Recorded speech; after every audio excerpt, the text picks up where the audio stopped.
Hari ini kita akan berbicara tentang Peraturan Menteri Pendayagunaan Aparatur Negara Reformasi Birokrasi Republik Indonesia tahun 2017 nomor 38. Dan di sini tentang standar jabatan aparatur sipil negara. Dari dasar peraturan ini nanti saya buatkan ringkasannya. Jadi kalau Anda mau baca silakan dibaca, ada 108 halaman. 108 halaman. Baru juga halaman 10 udah pada tidur. Apalagi untuk membaca sebuah SK. Oke, kita alhamdulillah bisa memulai, karena untuk hari ini kita sudah bisa memulai untuk belajar bersama untuk ada 3 kali dalam seminggu kita melakukan Zoom. Apakah nanti bisa nggak sehari sekali, nanti kita lihat kondisinya, apakah kisi-kisinya seperti apa. Kalau nanti kisi-kisi sudah keluar, panduannya sudah keluar, nanti saya analisis apakah nanti kita perlu untuk misalkan sehari sekali untuk belajarnya atau bagaimana. Kita coba analisis. Tapi yang pasti teman-teman jangan ribut, tutup ya mic-nya. Nanti kan ini direkam, jadi teman-teman walaupun nanti bagian dinas pagi nggak bisa lihat atau dinas malam nggak bisa lihat, nanti Anda bisa lihat aja di YouTube-nya, bisa lihat. Oke. Hari ini kita mulai materi pertama terkait dengan reformasi tentang peraturan menteri. Ini yang menarik di sini. Kita lihat, karena apa sih, saya tidak akan bacakan semua, tapi nanti materi ini akan saya berikan kepada Anda. Karena kalau baca semua, gimana selesainya itu? 108. Nah, ini saya akan membaca dari sini. Dari sini nomor 7, kita akan mulai dari sini. Kita akan memulai dari sini. Mudah-mudahan kelihatan. Kompetensi teknis. Ini kompetensi teknis, saya tandai supaya oke.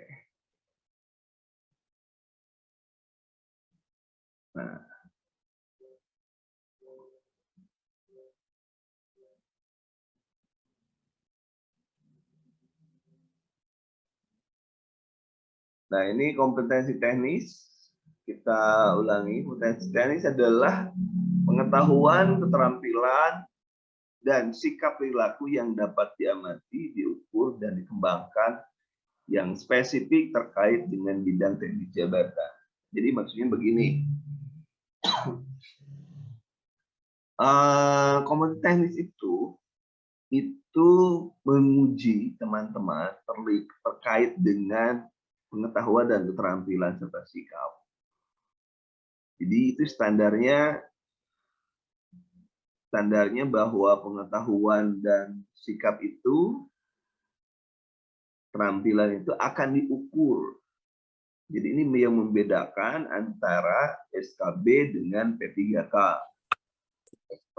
Ya, SKB dengan P3K bedanya seperti itu. Bedanya apa? Kalau di sini bedanya apa? Bedanya kalau di SKB itu materi umum ada. Ya, karena berbicara tentang seleksi kompetensi bidang. Bidang itu lebih luas. Kalau di P3K itu terkait dengan kompetensi. Kompetensi itu artinya apa yang harus dikuasai oleh teman-teman untuk menjalankan sebuah jabatan fungsional. Jabatan fungsional di sini. Jadi kalau berbicara tentang pengetahuan, sikap dan pengetahuan, maka teman-teman tinggal berbicara tentang apa yang harus dilakukan, apa kewenangan Anda dalam melakukan sebuah pengetahuan atau menganalisis sebuah pengetahuan, menggunakan sebuah pengetahuan, melakukan sebuah keterampilan dan sikap. Contoh misalnya begini. Kateter di nurse itu ada kateter. Pengetahuannya harus sama antara nurse dengan D3. Tetapi untuk keterampilan itu secara kurikulum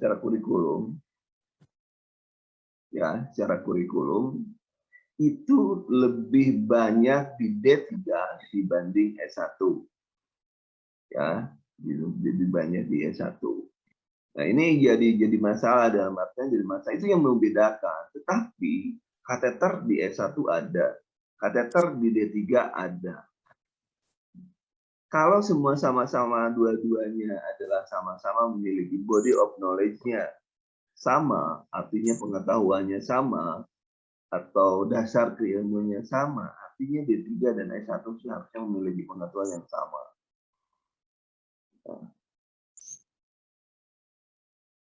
Ini saya sudah jelaskan berulang-ulang bahwa nanti kita akan simpan di YouTube. Jadi jangan nanya terus ya. Jadi, karena saya pikir nanya apa gitu. Karena yang sudah saya jelaskan ini pasti saya simpan, sudah saya record di sini, nanti akan saya simpan di YouTube. Gitu. Jadi tolong ada yang nanya di grup karena saya nggak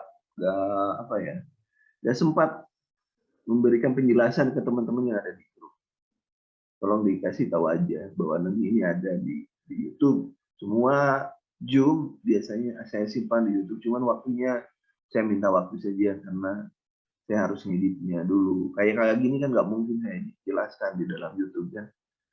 Jadi tolong nggak usah di ini ya, nggak usah ditanyain terus. Oke, kita lanjutkan ya. Karena saya lupa nanti ngomong apa barusan. Belum sarapan ya kayak gini. Oke, balik lagi kepada kompetensi teknis. Kompetensi teknis, jadi saya kembali membahas tentang kateter. Kateter itu ada di nurse, ada di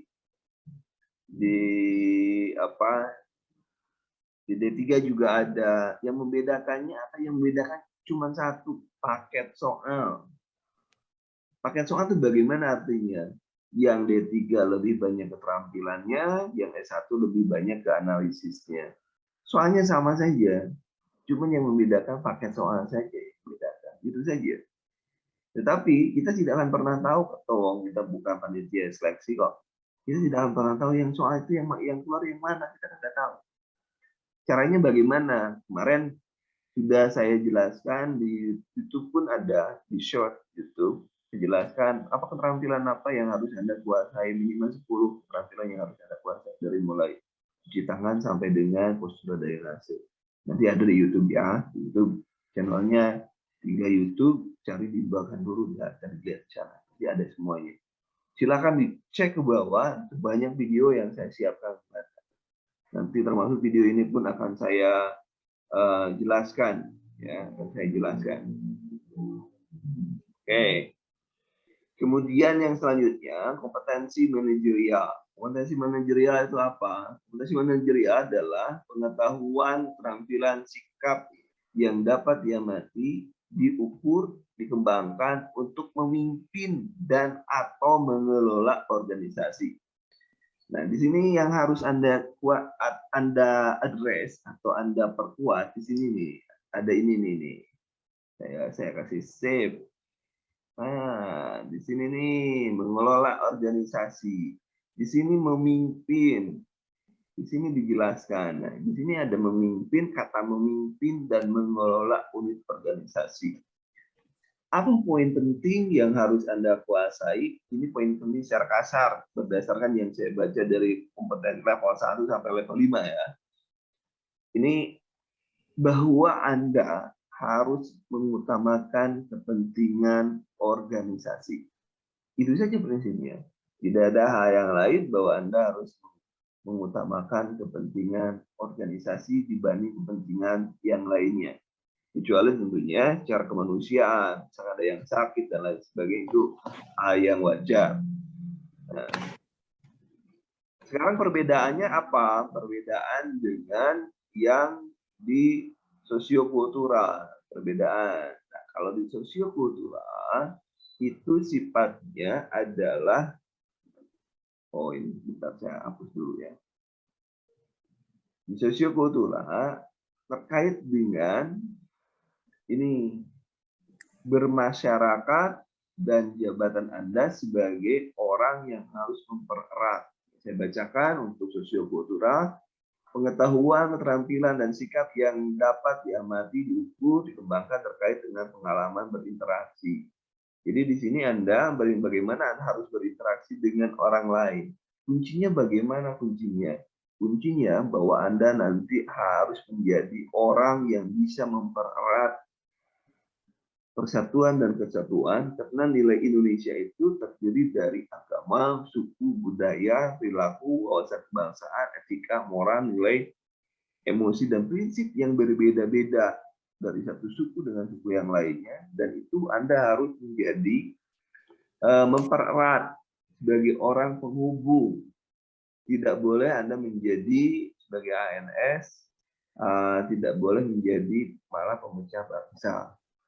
Nah, bagaimana kaitannya dengan sosiokultural? Sosiokultural itu terkaitannya dengan bagaimana Anda bermasyarakat. Jadi yang dipilih soal-soal seperti apa? Ya, yang dipilih adalah bukan soal, tapi pernyataan-pernyataan yang mendukung terhadap keutuhan negara ini.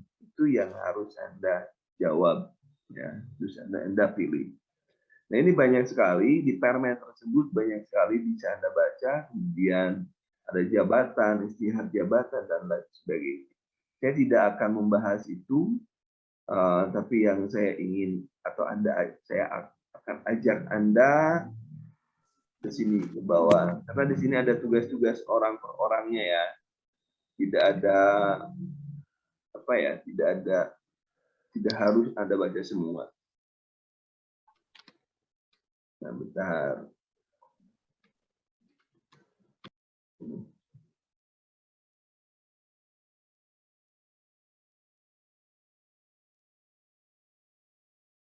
Nah, di sini kemudian ada dua kompetensi. Menurut kalau kita dikelompokkan kompetensi itu ada dua kompetensi. Yang pertama kompetensi yang sifatnya umum, ya, ada yang umum, kemudian ada yang khusus. Nah, ini yang khusus itu contohnya ini adalah kompetensi jabatan perencanaan dan lain sebagainya. Di sini tidak terlalu ini, tapi ya saya akan ajak. Nah, ini nih dari sini dulu. Dari sini nih. Nah, ini yang akan saya ajak. Nah, sini nih yang akan kita ajak dari level 1 sampai level 5. Tingkat penugasan, kemudian kecakapan kompetensi ditunjukkan dengan indikator. Indikator dari level 1 sampai level 5. Ya, nanti. Yang level pertama adalah awareness. Awareness itu adalah paham, kesadaran. Di sini juga awareness atau being developed, artinya berkembang, gitu ya, berkembang. Paham itu yang level paling rendah itu berkembang, gitu ya. Kemudian apa indikasinya? Kemampuan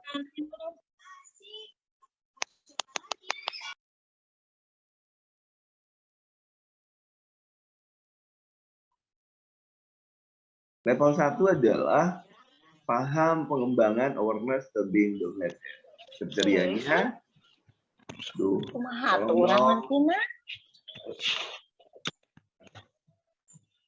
semuanya dimatiin ya.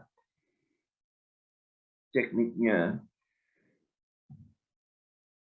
Cuma sudah saya matiin ya, tolong ya.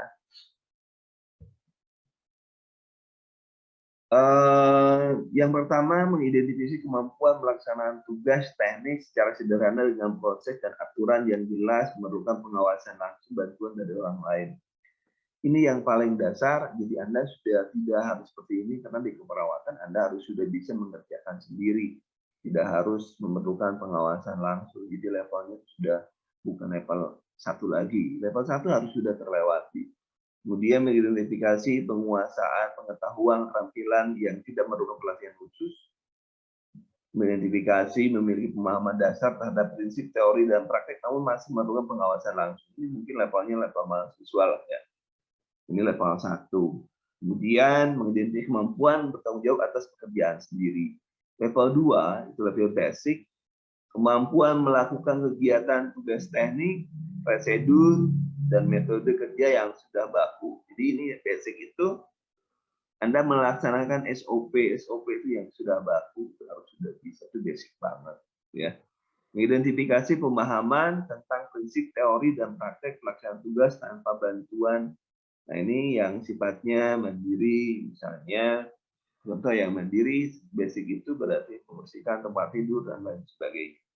Penguasaan pengetahuan keterampilan yang memerlukan pelatihan tingkat dasar. Tingkat dasar misalnya EKG, itu dasar ya. EKG dasar. Kalau misalnya untuk pelatihan RJP mungkin itu menengah ya, nggak dasar, tapi bisa jadi juga dasar karena ada advance-nya juga, intermediate sebenarnya kalau yang Anda itu maksudnya. Mengidentifikasi kemampuan untuk bertanggung jawab atas pekerjaan sendiri, selalu ada nomor 4, selalu bertanggung jawab. Ini intermediate. Mengidentifikasi kemampuan melakukan tugas teknis yang lebih spesifik dengan menganalisis informasi secara terbatas, pilih metode untuk menyelesaikan permasalahan yang timbul dalam tugasnya, kemudian mengidentifikasi pemahaman tentang prinsip teori. Nah, ini sudah masuk ke prinsip-prinsip teori. Misalnya kalau misalnya obat, prinsipnya gimana, itu sudah masuk ke intermediate. Ada yang sudah tahu kan, obat itu sekarang sudah sampai 8 ya. 8 atau 9 ya? 8B ya.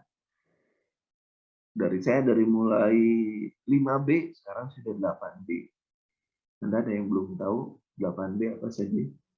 Nanti kita dijelaskan ya. Kemudian kepercayaan diri dan kemampuan menunjukkan kelancaran ketakasan dalam praktek pelaksanaan pekerjaan teknis, penguasaan pengetahuan, keterampilan, pelatihan tingkat menengah.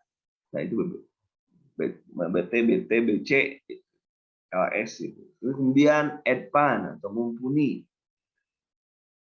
Kemampuan pengembangan ilmu pengetahuan IPTEK di tingkat instansi. Jadi Anda berprestasi di instansi. Jadi kalau sebenarnya kalau yang intermediate tadi itu hanya di ruangan, itu benar-benar levelnya adalah level orang yang baru masuk di jabatan tertentu. Itu levelnya seperti itu. Jadi yang level ini adalah level ini baru. Iya, oke, Anda sudah 10 tahun di ruangan tersebut, tetapi kalau dari level sesuai kriteria permen ini, maka orang yang baru masuk itu levelnya intermediate untuk D3 dan D1 ya. Itu saja bedanya. Jadi kalau sudah advance misalnya sudah masuk ke khusus misalkan ke picu nicu. Tapi kalau misalnya orang yang di picu nicu sudah tapi masih masuk ke kekhususannya belum dimunculkan dalam ujian ini ujian kan biasanya generalis ya, yang diujian pun generalis bukan spesialis.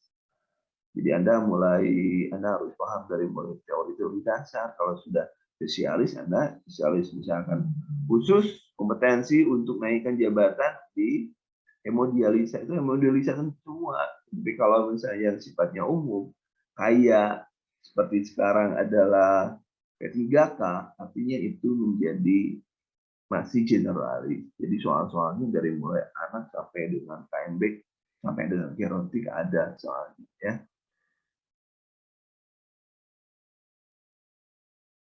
Oke, ini nanti dibagikan ya. Tapi masalahnya mungkin nanti ringkasannya saja saya bagikan. Saya buat ringkasannya dulu karena ini 108 halaman ya. Kita masih halaman 26. Halaman 26 kita dari 108. Saya khawatir Anda melihatnya juga langsung ngantuk. Nanti saya coba ringkas dulu ya.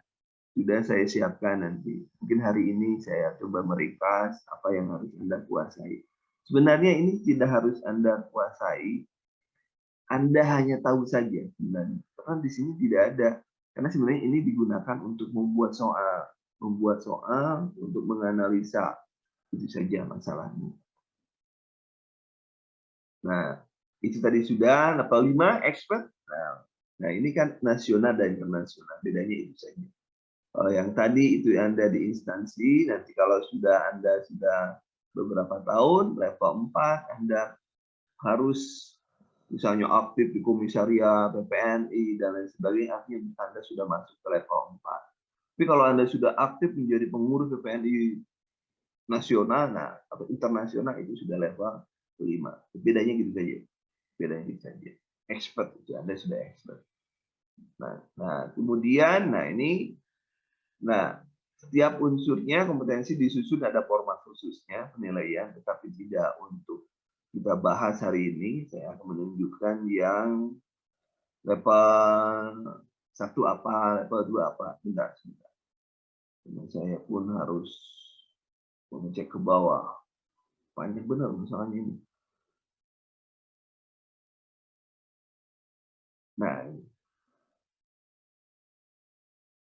Nah, ini kita akan berbicara tentang, ini antara manajerial. Manajerial itu ada, coba Anda perhatikan di sini. Manajerial itu ada integritas, ada kerjasama, ada komunikasi, ada orientasi pada hasil, ada pelayanan publik, ada pengembangan diri dan orang lain, ada pengelola perubahan dan pengambilan keputusan. Itu yang ada 8 subbab yang ada di manajerial.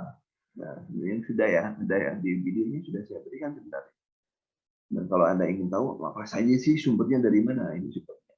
Nah, ini kalau yang sosiokultural, maka Anda sebagai perekat bangsa. Nanti kita cari apa sih perekat bangsa, kemudian apa integritas dan lain sebagainya. Kita coba lihat ya di bawah-bawah ini. Oke, kita lihat di bawah ini. Nah, kompetensi manajerial. Kompetensi manajerial itu ada 8. Tadi sudah saya jelaskan bahwa di kompetensi manajerial itu ada 8. Integritas, bahwa orang yang dipilih harus memiliki integritas. Kemudian komunikasi sama orang yang dipilih, Anda harus memilih. Ingat, manajerial itu terkait dengan organisasi. Maka untuk kerjasama, maka Anda harus memilih jawaban yang bisa menunjukkan orang tersebut mampu bekerja sama, komunikasi, orientasi, pelayanan pada hasil, pelayanan publik, pengembangan diri dan orang lain, mengelola perubahan dan pengambilan keputusan. Itu yang dipilih itu harus menyangkut ke 8 ini. 8 itu kompetensi manajerial. Nah, contoh misalnya yang pertama misalkan ya kompetensi manajerial. Integritas itu apa? Integritas itu kuncinya adalah konsisten berperilaku selaras nilai norma atau etika organisasi dan jujur dalam hubungan dengan manajemen, rekan kerja, bawahan langsung, pemangku kepentingan, menciptakan budaya etika tinggi, bertanggung jawab atas tindakan atau keputusan serta risiko yang menyertainya. Itu integritas. Kalau A kemarin A, B ya B gitu. Itu bagian dari integritas. Kemudian indikator perilakunya apa? Indikator perilakunya adalah yang pertama yang paling rendah level 1, mampu bertindak sesuai norma, etika, organisasi dan kapasitas pribadi. Jadi sesuai hanya pribadi saja. Kalau di level 1 berfokus hanya kepada pribadi. Bertingkah laku sesuai dengan perkataan, berkata sesuai dengan fakta. Indikator-indikatornya ini melaksanakan peraturan kode etik organisasi, tidak menjanjikan memberikan sesuatu yang bertentangan dengan aturan organisasi. Itu level pertama. Kemudian level kedua, mampu mengingatkan, mengajak rekan. Ini jadi yang pertama untuk pribadi, yang kedua sudah mau mengajak. Ini kalau misalnya pilihan A, B, C, D, E, yang B itu misalnya mengajak, sudah mengajak, itu levelnya level 2. Poinnya 2, gampangnya seperti itu. Jadi kalau misalnya nanti levelnya adalah, kita lihat level 5 ya misalnya. Nah, level 5 misalnya. Ada jawaban misalnya gini, contohnya gini. Seorang pegawai itu mendapatkan orang yang memberikan tanda terima kasih. Ya, tanda terima kasih. Kalau di level 1, saya bilang, di level 1, bahwa Anda tidak menjanjikan memberikan yang bertentangan, melaksanakan kode etik. Dedek, ayah mau gerang hajakan di Aduh, udah buka kenceng lagi, Bu Fitri. Oke, lanjutkan ya. Kaget saya. Duh, ada-ada aja. Tapi nggak apa-apa. Kita lanjutkan ya. Barusan apa ya? Orang yang memberikan tanda terima kasih. Kalau level 1, Anda karena aturannya tidak boleh menerima, maka level 1 itu tidak boleh menerima. Tapi tidak diomongkan kepada orang lain. Ya, saya nggak mau, saya nggak menerima, itu masih level 1. Tapi mana yang paling baik jawabannya? Yang paling baik jawabannya adalah bahwa di sini Anda menjadi role model teladan. Contohnya di mana? Bahwa kita menjelaskan, Ibu, mohon maaf, misalkan saya tidak bisa menerima karena ini sudah menjadi aturan dari kamu. Walaupun orang menerima, tapi kita sudah menunjukkan bahwa kita bisa menentukan keteladanan. Keteladanan itu nilainya lebih tinggi. Ya, nilainya lebih tinggi. Kemudian yang itu di nomor 5 itu lebih tinggi, gitu, role model ya, role model ya, membuat konsep kebijakan itu menjadi lebih tinggi. Jadi aturannya kalau saya bilang kemarin yang ideal yang di mana? Yang ideal Anda harus masuk ke semua levelnya adalah level tinggi, semua levelnya di level 5 semua. Level semua artinya Anda sudah tidak hanya mengajak pada orang lain, tidak hanya disiplin untuk diri sendiri, tetapi sudah menjadi teladan bagi anak buah, teladan bagi teman-teman. Jadi seia sekata dengan perbuatan. Itu di integritas. Itu di integritas ya. Jadi kalau satu persatu, nih kalau di sini berani koreksi, ini nggak boleh dong, gini, Ibu nggak boleh gini, itu juga sudah level 4. Tapi kalau sudah Anda meneladani, tidak hanya level 4, tetapi Anda harus juga menjadi role model. Oke, itu di sini seperti itu. Kemudian kita kerjasama, kita lihat kerjasama itu apa sih? Kerjasama itu adalah kemampuan menjalin, membina, mempertahankan hubungan kerja yang efektif, memiliki komitmen saling membantu dalam bidang tugas, dan mengoptimalkan segala sumber daya untuk mencapai tujuan strategis organisasi. Jadi kembali pada teman-teman bahwa dari mulai dua integritas dan kerjasama, saya menyatakan pada Anda kembali berulang-ulang saya mengatakan bahwa di manajerial ini terkait dengan kepentingan dan tujuan organisasi, bagaimana mencapai itu. Coba kita lihat, perhatikan ya, kerjasama bagaimana, yang paling tinggi di kerjasama itu apa? Di sini misalnya berpartisipasi dalam kelompok kerja. Nah ini berpartisipasi saja itu levelnya 1. Saya ikut saja daripada saya dimarahin, itu level 1. Jawabannya level 1. Tetapi kalau yang 5 itu gimana yang 5? Nah yang 5 perhatikan. Menciptakan situasi kerjasama secara konsisten baik terus. Jadi Anda menciptakan, membangun konsensus. Ayo dong. Mari kita terbuka, ayo kita bicarakan bagaimana sinergi dengan orang lain di luar, mencari hubungan dengan orang di luar, bagaimana kerjasama dilakukan, gitu ya. Itu levelnya sudah level 5. Ya. Jadi kalau gampangnya, kalau di level 1 itu masih untuk diri sendiri, tapi kalau sudah level 5 sudah kita mampu kerjasama untuk dengan interaksi lain. Jadi ada urutannya, dari urutan sendiri-sendiri menjadi keluar. Coba level 2. Nah, dengan tim. Kalau level 4 dengan tim. Kalau dengan level 3 itu dengan organisasi anggota tim, membentuk tim yang tepat gitu ya. Itu beda-bedanya. Jadi yang terbaik, pilihan terbaik, misalnya contohnya gini, saya kasih kasus.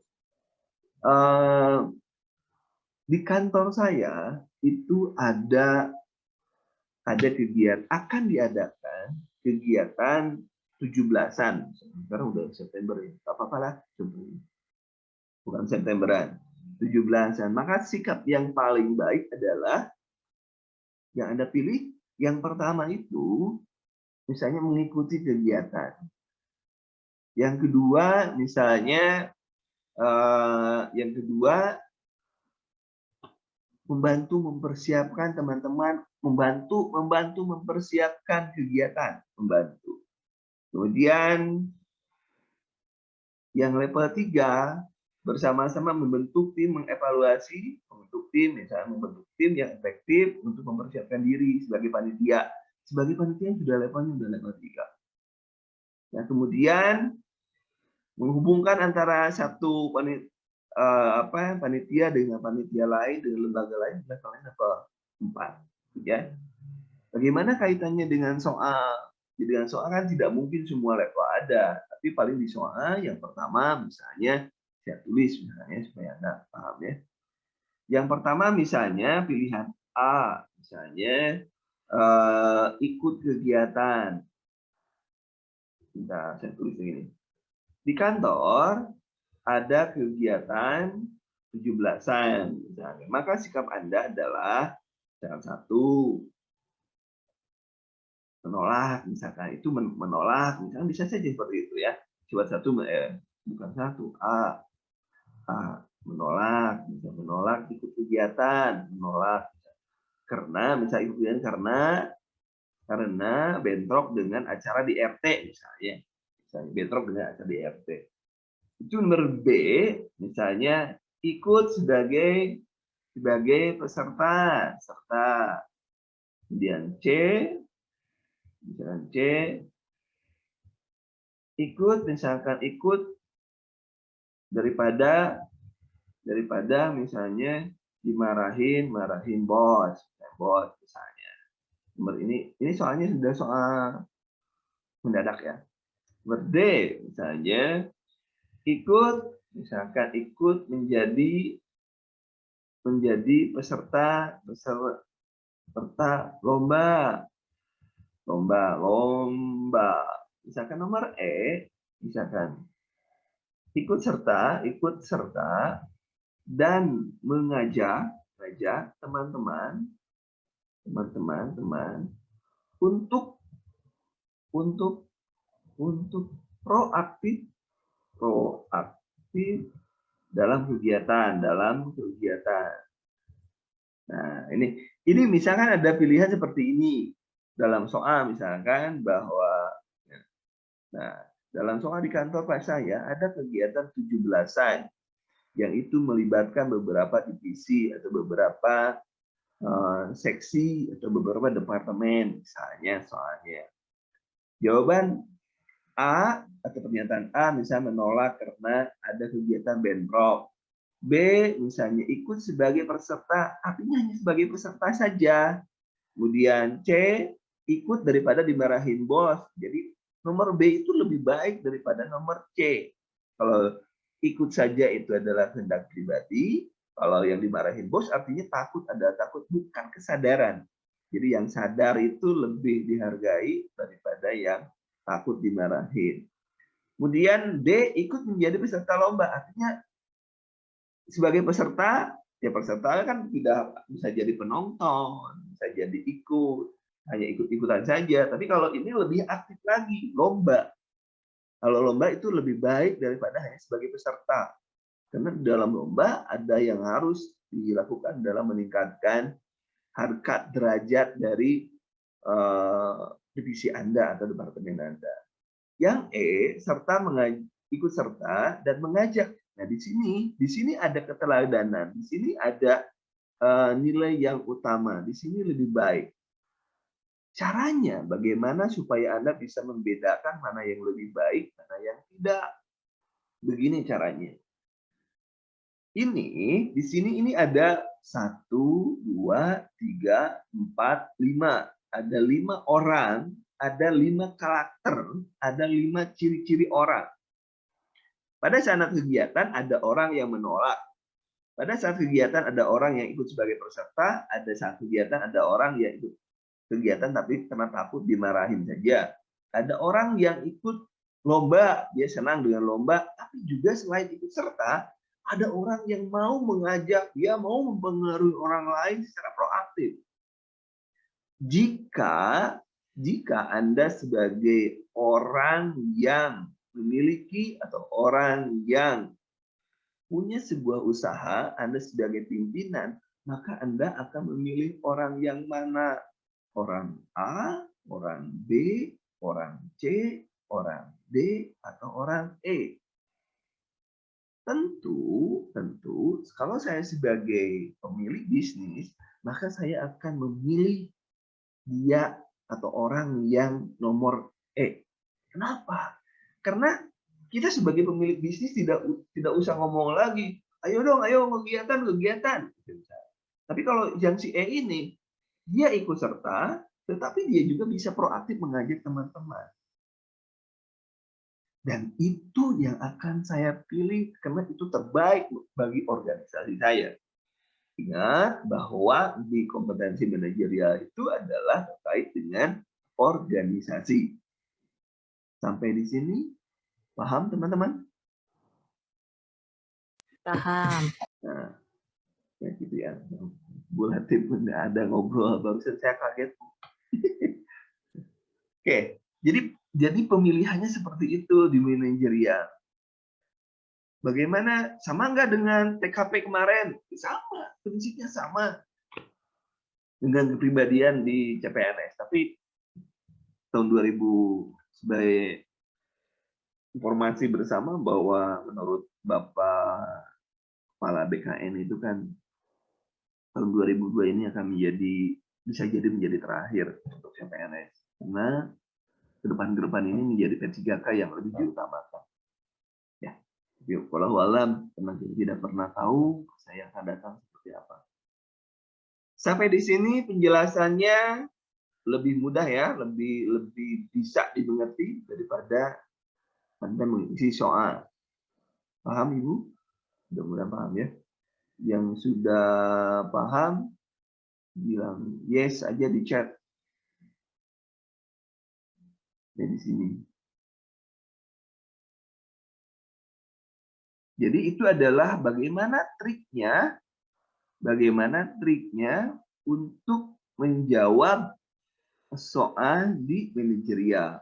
Apapun nanti soal Bapak Ibu, soal yang Bapak Ibu hadapi. Nah ini kan soal contoh kita ini ada komunikasi, komunikasi. Sama coba perhatikan nomor yang paling diinginkan nomor 5. Nomor 5 itu pasti indikatornya menggagas sistem. Tapi kalau nomor 1 itu level 1 ada menginformasikan lengkap, paham saja untuk diri sendiri. Itu saja. Itu levelnya seperti itu. Jadi indikator-indikatornya jadi semakin tinggi. Makanya selalu saya bicarakan, saya tidak teoritis sebenarnya. Saya inginnya tidak teoritis, tetapi Anda paham bagaimana mengerjakannya. Saya selalu bilang, pilih jawaban yang paling ideal. Paling ideal tentunya yang paling levelnya yang paling tinggi. Itu maksudnya. Baru masuk, oke nggak apa-apa. Kalau mama ya wajar lah, banyak drama namanya mama. Tapi nggak apa-apa teman-teman. Nanti kan ada di YouTube, tapi nanti saya mohon waktu dulu sebentar, diedit dulu. Karena kan ngomong kayak gini kan nggak mungkin saya, atau jangan sampai terlalu panjang nanti. Pada intinya saja yang saya ingin Anda dapatkan nanti. Yang penting Anda paham. Kemudian saat tadi integritas, komunikasi, menerangkan pandangan, gagasan. Ya, bagaimana tujuannya coba perhatikan. Ujung-ujungnya adalah tujuan organisasi.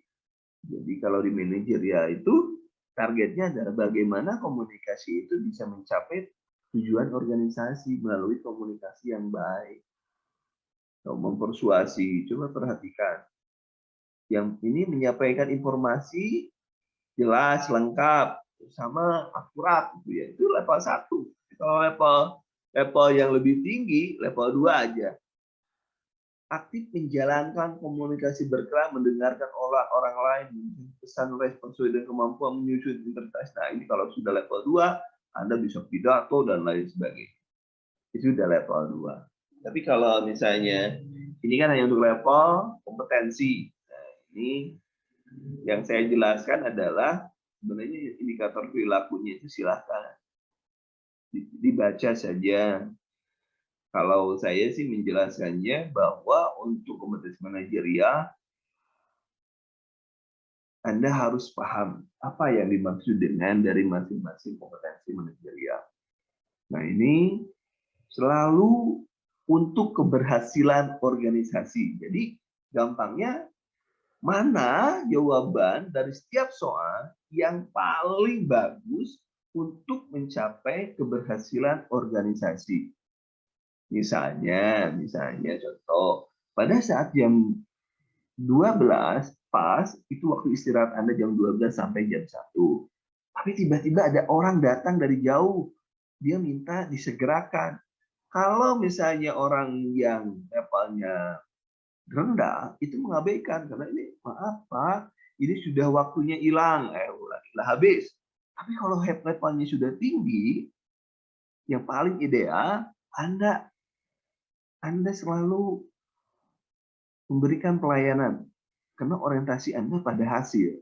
Ini kalau tidak ada diselesaikan sekarang, maka ini akan jadi masalah pada organisasi Anda.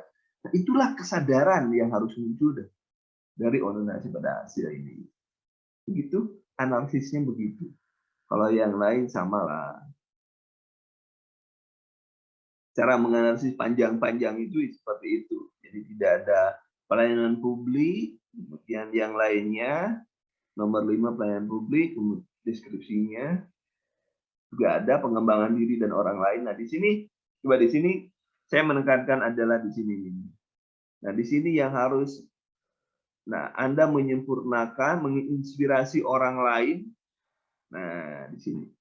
Saya ingin mengatakan pada Anda, kalau ada jawaban, misalnya pertanyaannya begini, Anda ditugaskan untuk melakukan pelatihan ke luar Jawa atau ke luar negeri, misalnya, bukan orang Jawa ya, ke luar negeri atau ke luar pulau. Nah, apa tindakan Anda? Maka Anda akan memilih orang yang paling bagus, paling levelnya paling tinggi. Jawabannya, saya akan bertanya pada orang tua, saya akan meminta izin pada istri, suami, dan lain sebagainya. Tapi yang paling tinggi jawabannya adalah saya langsung menerima dan saya menawarkan diri itu lebih proaktif dibanding saya harus minta izin. Jadi itu ya lebih tinggi levelnya. Coba mengembangkan diri kebutuhan saja, meningkatkan kemampuan bawahan. Tapi kalau sudah level yang tinggi, itu Anda menciptakan situasi, mendorong, mengembangkan kemampuan belajar berkelanjutan. Ini Anda menunjukkan bahwa Anda diri sendiri, ya udah, menginspirasi pada orang lain, coba di sini. Memberikan inspirasi pada orang lain atau kelompok untuk belajar secara berkelanjutan. Anda masih kuliah lagi, dan lain sebagainya. Itu sudah levelnya level tinggi. Tapi kalau misalnya hanya, saya nanti ikut aja orang tua, nanti, itu sebagai ASN, Anda nggak boleh seperti itu.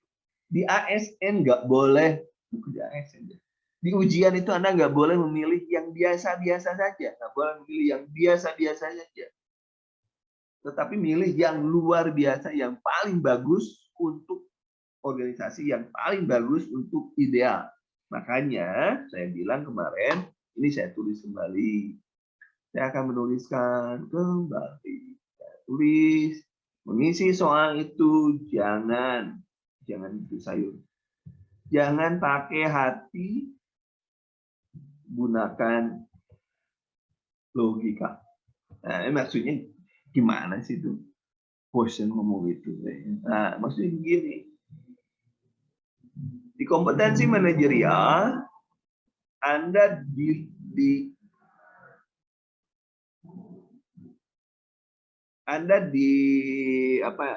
pemerintah menginginkan Anda untuk menjadi pegawai teladan, pegawai terbaik. Maka Misalnya kalau ada 17-an, kembali lagi pada contoh 17-an. Ah, ngapain saya itu 17-an, mending di rumah, mending dengan KRT-an. Itu kan pilihan hati kita sendiri, pakai hati. Ngapain ini saya dengan keluarga dan lain sebagainya. Itu pilihan hati. Tetapi kalau targetnya adalah kemajuan organisasi, maka Anda akan memilih tindakan yang paling bagus untuk organisasi. Dalam tanda kutip, mengorbankan liburan, mengorbankan kepentingan keluarga, dan lain sebagainya. Tapi Anda itu di ujian ya, di ujian. Untuk mendapatkan apa? Mendapatkan nilai yang tinggi. Jangan pakai hati, gunakan logika, bagaimana caranya untuk mencapai target organisasi yang lebih baik. Nah, ini. Kemudian mengelola perubahan juga sama, ya, kemampuan menyesuaikan diri, adaptasi lah. Siapa yang paling cepat beradaptasi, bisa berubah secara cepat, itu yang dicari. Itu mengelola perubahan prinsipnya. Kemudian mengambil keputusan berdasarkan pemikiran, kehati-hatian, sistematis, dan mau bertanggung jawab serta konsekuen. Itu pengambilan keputusan.